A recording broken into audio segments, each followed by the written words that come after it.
right, well, good morning, everybody. Good morning. Oh, come on, like a little bit. We're in a school, actually. Elementary school, right? Good morning, everybody. Good morning. All right.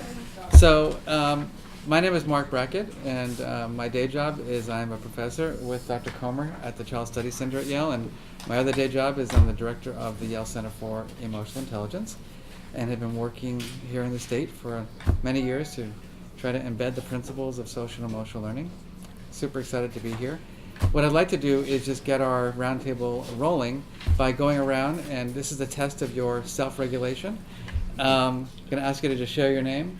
I am going to ask you a provocative question, which I can't help myself from not doing, which is, how are you feeling today? And then I'm going to ask you to share very briefly just what you do. So you've got about 10 seconds, so I'm going to let everybody prepare for that. Are you ready? We're going to just go right around. Okay, so I'm Kathy DeCessory. I'm feeling really excited today being here and seeing all this. And I'm with the United Way and Norwalk Acts board chair. And I'm Novelette Peterkin, the leader of Barbara Foundation of Norwalk. I'm excited to be here. It's just so proud. Great, thank you. I'm Barbara Dalio. I'm a third grade teacher here at wonderful Tracey Elementary School, and I'm feeling very proud of the hard work that we've put forth today and in the past couple years as well. So. I am Adrian Danso. I am a 5th grade student in Mrs. Haddock's class. I am 10 years old, and I really like history. Awesome, but Adrian, how are you feeling?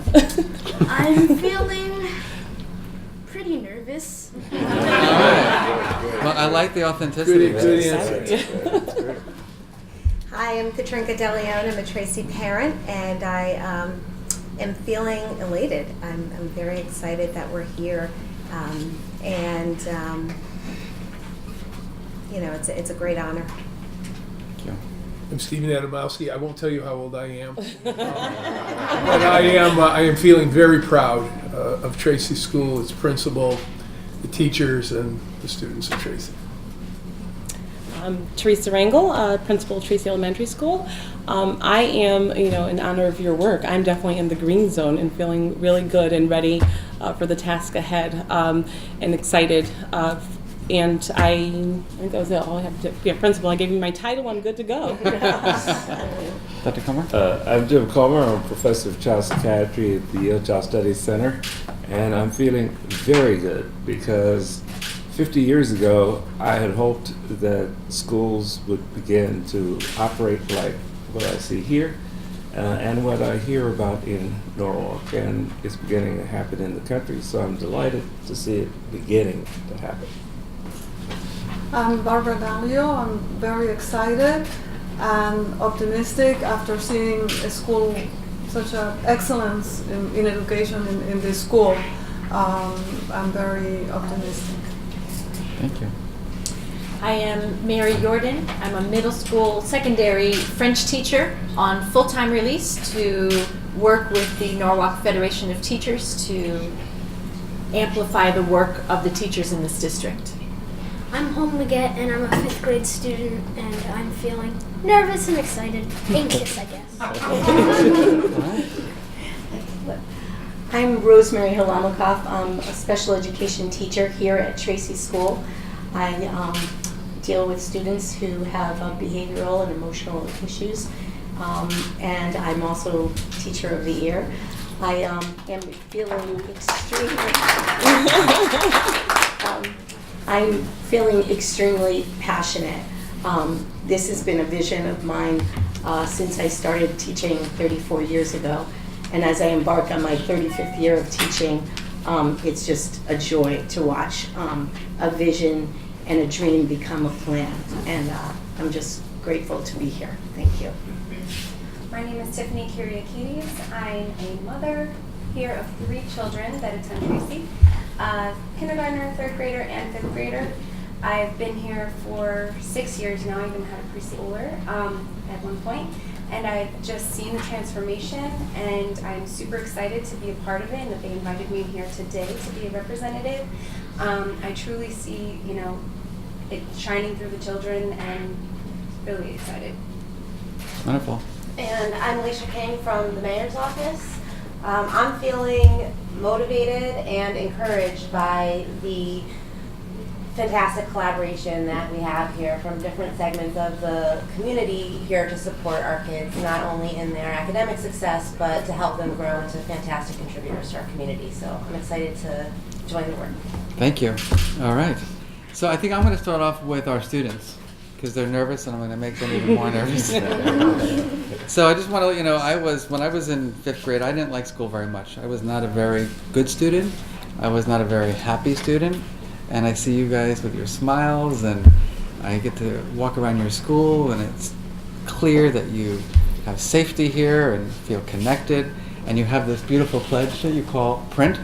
And I was wondering, Adrian, if you could share with us very briefly, like, what does this thing called print like really mean? Like, what is it? Well, print is basically our motto, which we follow by every day. And it stands for problem solving, being respectful, showing integrity, being neighborly, and also always taking responsibility. And it really helps us in the school become better people, because problem solving can help us in our everyday lives. Well, every one of those can help us in our everyday lives as well as it can in school. Thank you. And how about Holden? Give me an example of, so how does this come in handy? Has there ever been a situation that you've been in where you've had to like think about your pledge? Well, there's a lot of times when you want to do this thing, but you know it's not right, and sometimes you wouldn't do the right thing. So I think print is always in the back of my head telling me, do this, do that. So it helps you. Don't do that. Helps you make decisions? Yeah. Mm-hmm. Oh, wonderful. Thank you. So let's go to our superintendent. Thank you for inviting us to your district. Thank you for being here. One of the things that we've learned in terms of the work in social and emotional learning is that truly the best approaches are systemic. They're not in a classroom, they're not in one school, they're across a district. And I'm just curious what your thoughts are about that. Like how can you make Norwalk the most socially and emotionally intelligent city? Yeah. Well, you make a very good point. There is no silver bullet in school reform. You have to do 10 or 12 things simultaneously to get systemic effect. This is what our Board of Education has attempted to do through its strategic operating plan, and social emotional education is a big part of that. So our strategic operating plan actually focuses on choices for parents. We think that every community, every area of the city should have, as a default, a good, high-performing neighborhood school. And then other choices that parents pursue based upon interest and need. But you should not be pursuing a school out of your neighborhood because another school is higher performing. You should have a high-performing school and you pursue a choice because of the unique characteristics or interests of your students. In terms of social emotional learning, we were delighted when Ms. Rangel expressed an interest in this. This kind of began the journey of the last 3 years toward establishing a character education school. And we recently had a visiting committee from character.net, so the school is seeking certification in that area, which is, when that is received, will be a tremendous validation of the work that has occurred here. We also think that, when you're going to replicate something, you need an existing proof point, because otherwise it's just theoretical. So a number of our choices, including this one, is an attempt to have a proof point of what works so that others can replicate it and the system can move forward on the basis of what's learned through this endeavor. All right, thank you. So why don't we jump right over to you, my principal friend. I'd love to know a problem, that you noticed in your school and how you thought about solving it through the lens of social emotional learning and character development. So I think a problem that we saw is that our students face lots of challenges, and when you're facing challenges, you have to have a game plan for success and for building, for building the life that you want to see happen. So we looked at just different options of what could work, what do kids really need, how do we build resiliency, how do we build grit and determination, and then how do we build members of the society that we actually want to see. So in looking at that, character education was absolutely a perfect, I think, choice and a good fit for us. As a school, this is always, long before I came to Tracey School, I think it's always had a family feel. When I walked in the door, it had a family feel. It just needed, I think, a stronger focus and a little bit more precision on focusing on that one thing. And in doing so, we were able to solve, I think, or we're in the process, I think, of solving how do you teach children to be, aware of their own understanding of, what they know, what they need, and then how do you give them the strategies to be successful and to get ahead. So, could you give me one strategy or one particular thing that you believe that students are developing here? I think they're developing, as I think you can see from any of our tour guides who are with us today, is a real comfortable sense of self.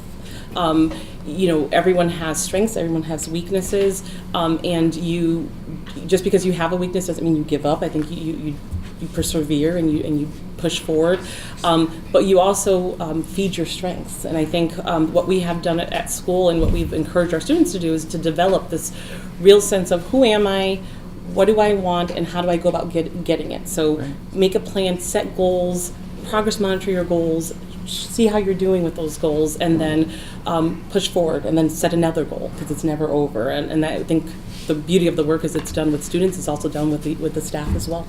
Thank you. You're welcome. So let's go to the staff now. So Robert, just curious, how what are the needs that you think the teachers have in your school for their own personal, professional development in social and emotional learning?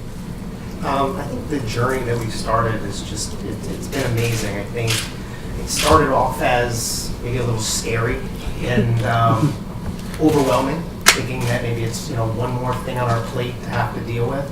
But I think as we continue to go through this journey, we started to see that it has such a natural link to kind of everything we do. We can really embed it in all of our lessons, all of our planning, our daily language, our interactions with students, our interactions with staff, our interactions with our own families, and carrying it not just from within the walls of this building, but teaching ourselves and our students and our staff to carry it into the world as well. Mm-hmm. So, can you give me a specific skill, for example, that maybe you feel like you're working on? I think perseverance. I think this is a large undertaking, and just continuing to push on and persevere and teach our students to never give up, and for ourselves as well, to just never give up on this journey until we reach where we want to be. Thank you. So our other teacher, our famous teacher, and I know that your background is in special education. Yes.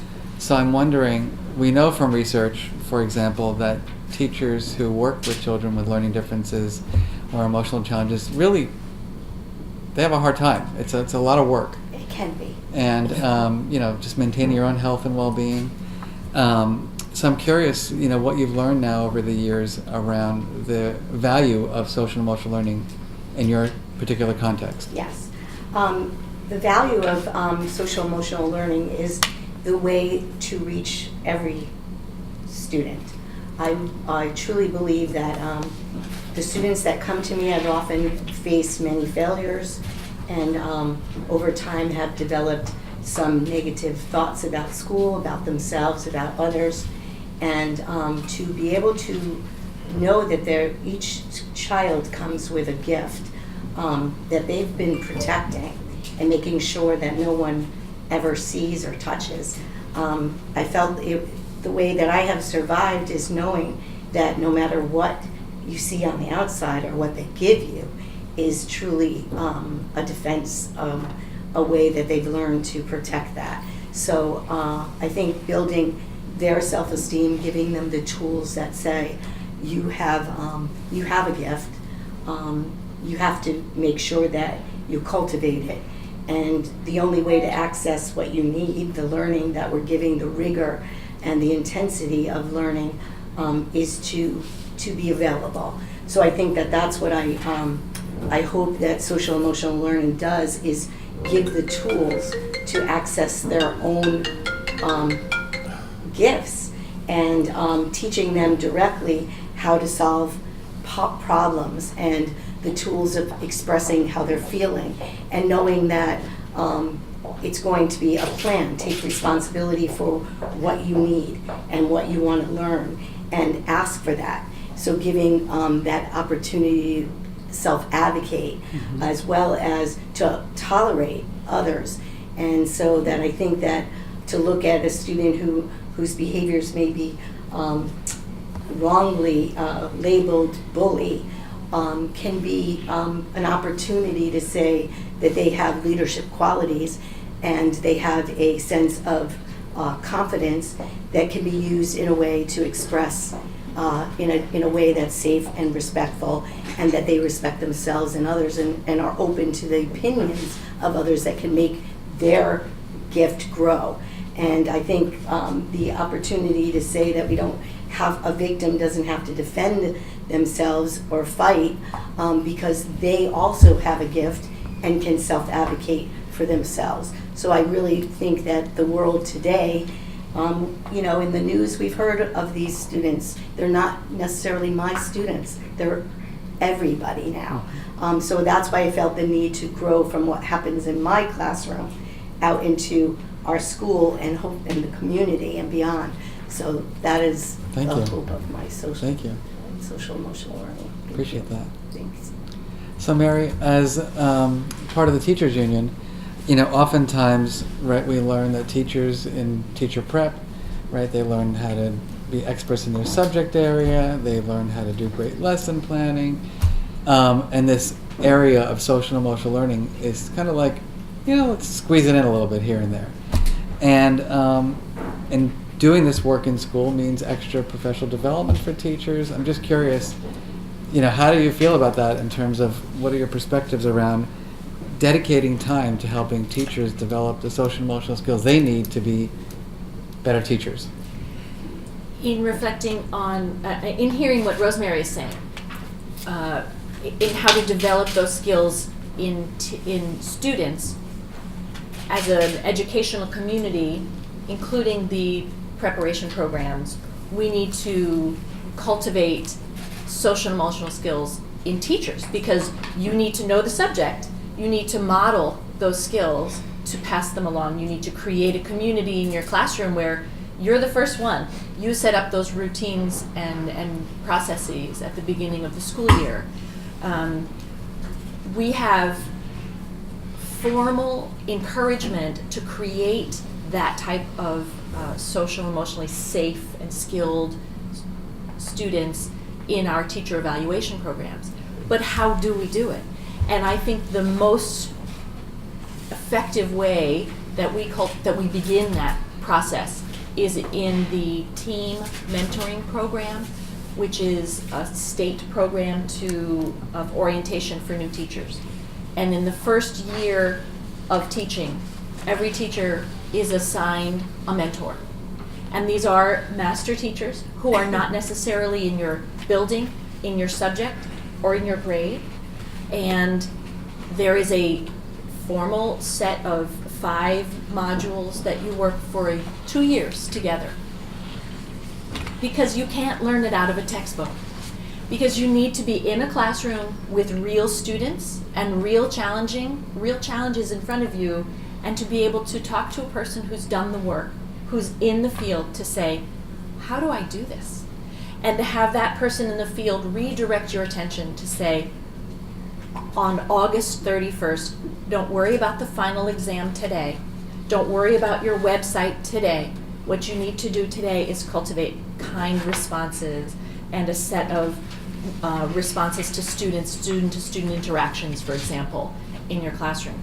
So I think teacher leadership is essential to cultivate these skills which are developed on site and as you go. You build that airplane while you're flying it. That sounds a little scary. It's terrifying. I have mentored a number of new teachers, and the first month of school is very challenging because it really isn't about fractions or math theorems or conjugations. It's not about mastering the subjunctive tense or grammar. It's about student-to-student interactions and how do you engage those students in that work, because you can't go anywhere else. Thank you. So I want to jump to our parents. Just some anecdotes. You know, I've had the privilege of working with many districts, and I've done these parent talks, and I've had moms and dads come up to me and say things like, I don't want my kid learning these social and emotional skills. I want them to take the advanced courses to get into the best universities. I don't want, you're wasting time. What do you think? Is this a waste of time, or is this something that you believe that we need to help develop in your children? Yeah, most certainly. I feel that we've, as parents, received from the school, print experience as an extension of school. And I find myself, because my child was taught not only what print means, but how to apply it. For instance, problem solving. Well, what's the problem? How do we address it? And as having had received that information at home, I am able to link the two and optimize what we're doing at home, whether it be homework, whether it be, why don't you want breakfast? You need breakfast to be functional in school. And we're able to, utilize that print and character education. And I found, personally, looking at my daughter's results and her confidence, which she had issues with, and I see nothing but improvement. And peer relationships, which is important, who we go to school with, makes all the difference in the world. So most certainly for me, I've seen nothing but positive things as a result of the school incorporating this. Thank you. And Tracey, I'm going to push you a little bit in a different direction in terms of your own, Tiffany, I'm sorry. In terms of your own social and emotional, like as a mom, I'm sure that have you ever had an unpleasant feeling at home? Should I start with this one? Have you ever not had it said, oh my, where is that strategy that I need to help myself? Absolutely. I mean, I feel like, I'm a mom who went through my own childhood and was taught certain ways, and I tried to do my best to take the positive of what I've learned growing up and instill it in my children. But sometimes it can come off as if you're just telling them what to do, or being bossy or pushy, and I noticed it could potentially push your kids away. So I try to tap into what the kids are learning here at school and having respect for each other. I think that was one of my major things where, let me back down a little, put myself on their level, show them respect so that they have confidence in themselves to interact with me and solve the problem. I feel like before that, I was battling. I had resilient children. I had, as every parent does, you have your good days and your bad days. But I definitely feel within myself a change in my household. One day I woke up and they had, I actually sent the video to Strangled, they had the letters on the window. D-R-I, I'm like, guys, that's not part of your room decor. And they were like, Mommy, it's print, and this is what it means, and we need to do this at home. And so I let them keep it up, and I find myself looking at it and being reminded every day how to interact with my children, and sometimes they put me in my place. Mommy, are we having integrity? And I'm like, I do my best, but we're all human at the end of the day, and I think every child is different academically, socially, and I find that, I realized in myself, I didn't go to top-notch college, and I went to hairdressing school, and I found myself always battling and being insecure, and so I wanted to always teach them, it's who you are, everybody's different. I totally agree with the social and emotional learning. I definitely think that every kid, smart, socially ready for the world, everybody has a chance. And awesome. Thank you. Appreciate that. I want to jump out to we're not in school anymore, and it's 3 o'clock, and we're going somewhere to an after-school program. So can I jump over to my after-school friends here and just say, what is the role of after-school care providers in supporting the continuation of this work? So Carver's design is around that. We provide essentially an extension of the school day. So we go in and we partner with the principal, we partner with Ms. Rangel, and we create an after-school program. And what we do is we hire all the personnel from that school to work in the program. So we provide an extension of the school day, and then we bring resources from the community. We build on the strengths of the school, and then for the areas of weakness, we go out and we get the resources to build on that. Carver students, when I look at Carver students, we build a culture of belonging, a sense of membership, and that's really important. And even in the summertime, we also provide an extension of the school year by having specific programs within schools. That, for example, we run transition programs of all the middle school. So not only that, not only do we have a program with sixth grade, incoming sixth graders, working with all the sixth grade teachers that they're going to have come the fall, or come in this case in late August. But not only do we have that, but we went in further. We went in and we wanted to work with the fifth graders before they come to us in the summer, before they go on into the after school. So the design was important because it helped us to really maximize our resources. And one of the important things for me is, in order for us to have impact on kids, we have to attract them. So what we do in an after school and after school time is really, really important, especially for middle and high school students who have choices, whether I come or not.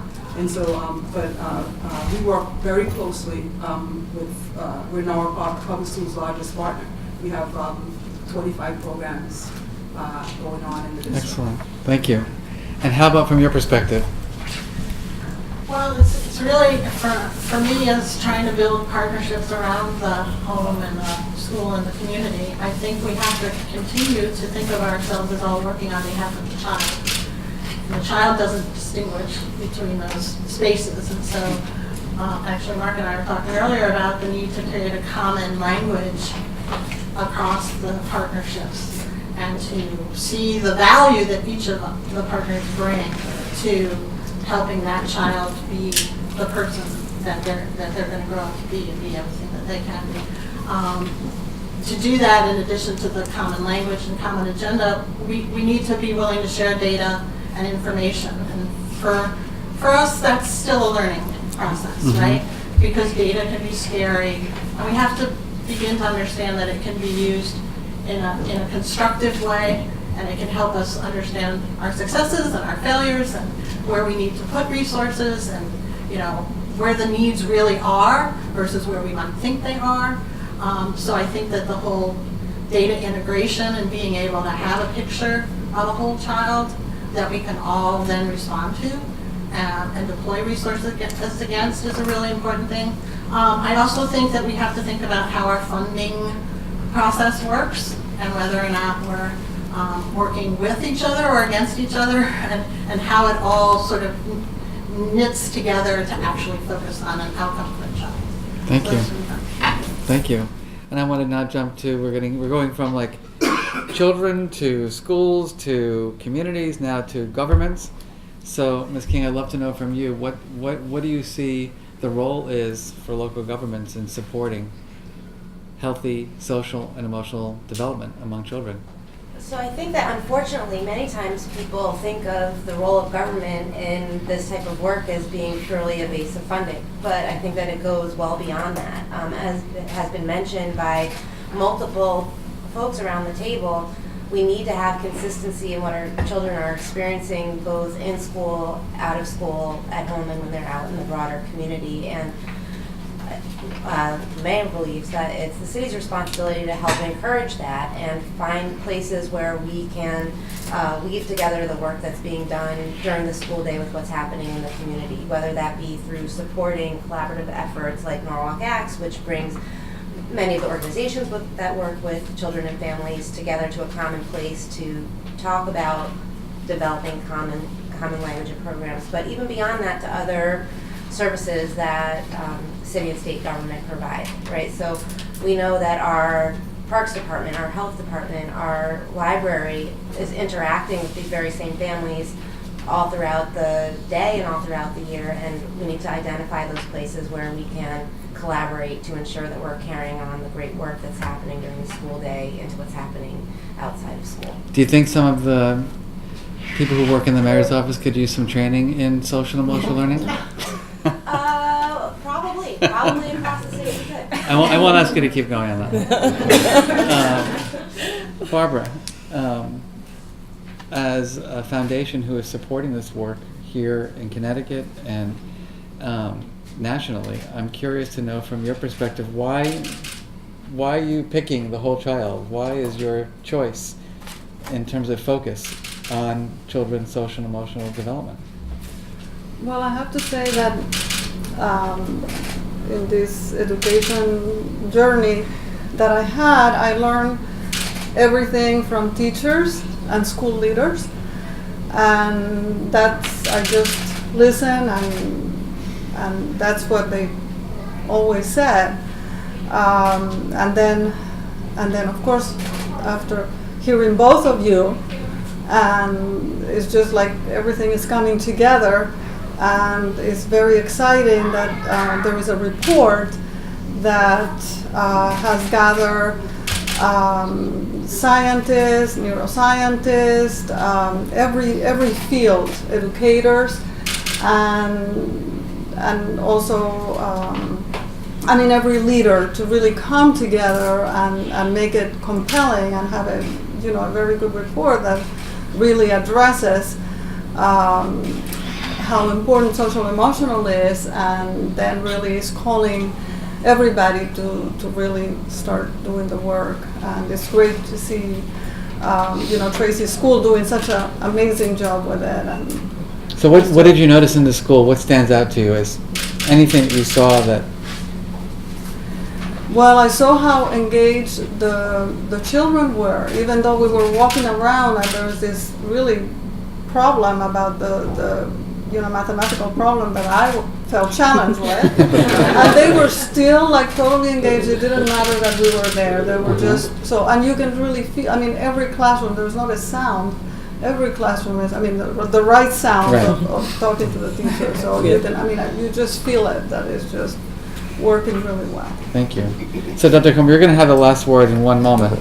But before we do that, I'm going to go around the table and I'm going to ask you to just take an inhale and an exhale. Listened and learned a lot. And let's now, our national report came out yesterday, making very strong statements that we need to take seriously the social and emotional education of everyone. And I want you to take a moment and imagine Norwalk, Connecticut, the state of Connecticut, in 3 years from now. Every school is like this school. Every school has adopted these practices. What's different about our children? What's different about our teachers? What's different about our state? 3 years' time, so you get to be visionaries now. So we're going to go around and you get to say one word. What's one word, what's one thing that you see as being different in our state as a result of us becoming the first social and emotionally intelligent state? We're going to start with our government. One word, huh? One word. Successful. Thank you. Proud. Thank you. Committed. Strong. Balanced. Committed. Child Center. Still thinking of my word. I think inspirational. Kinder, gentler. That was hyphenated. All leaders want to get away with that. Effective. Encouraged. Collaborative. Excellence. Desirable. Wonderful, thank you. And I want to give the opportunity to Dr. Comer, who I've been inspired by for my entire career. As he might have mentioned earlier, has spent 50 years at Yale University thinking about, problem solving about, challenging people to think differently about this work. So, is there hope? There is hope. Please. And this morning,